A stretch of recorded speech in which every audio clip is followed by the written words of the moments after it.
Avec ses 400 000 km², soit 3 fois la superficie de l'Angleterre, ce pays sans littoral jouit d'un climat remarquablement tempéré. Berceau des grands sites et des grands mythes de ce continent, le Zimbabwe, en consacrant 13% de son territoire à ses parcs nationaux, est devenu la plus grande réserve animalière du monde. Le Zambèze et le lac Kariba ne sont pas étrangers à ce foisonnement d'animaux sauvages. L'eau, ici et peut-être plus qu'ailleurs, est source de vie. Une politique rigoureuse de sauvegarde de la faune et de la flore ont fait de ce pays un Éden animalier.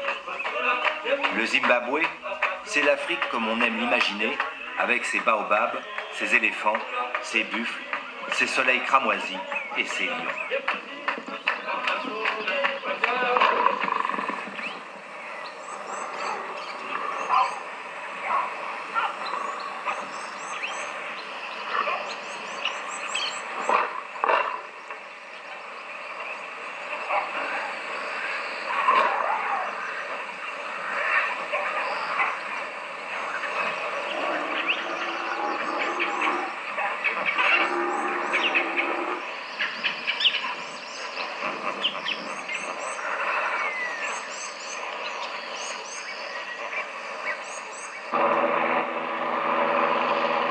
La simple évocation du Zambèze résume tout le mystère et l'émotion de l'Afrique.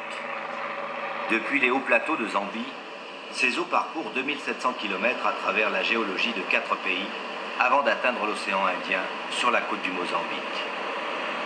À la saison des pluies, 545 millions de litres d'eau se précipitent chaque minute dans cette marmite bouillonnante.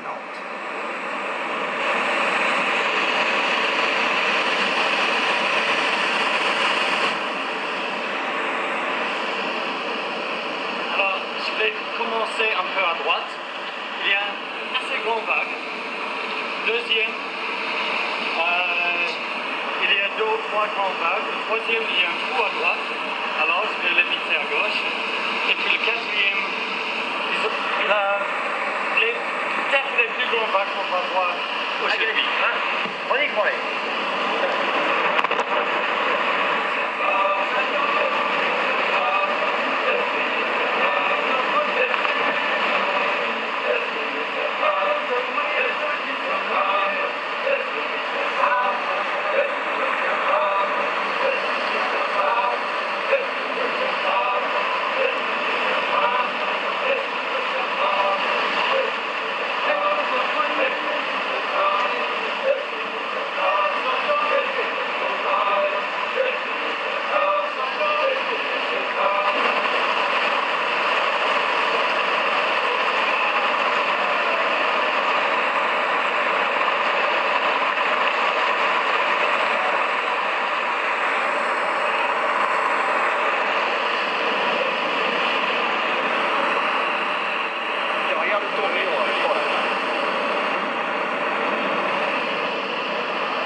On a sous les yeux des millions d'années d'érosion, car ce qu'il faut préciser, c'est que autrefois, il y a quelques millions d'années, les chutes victoriales n'étaient pas du tout à l'emplacement actuel. Il était 8 km plus en aval. Ouais. Et au fur et à mesure, ça a reculé. Ça n'a rien à voir comme paysage avec la région où vous avez été avant qu'on se retrouve, la région du Matobo. Ah non. Qui est géographiquement dans l'ouest.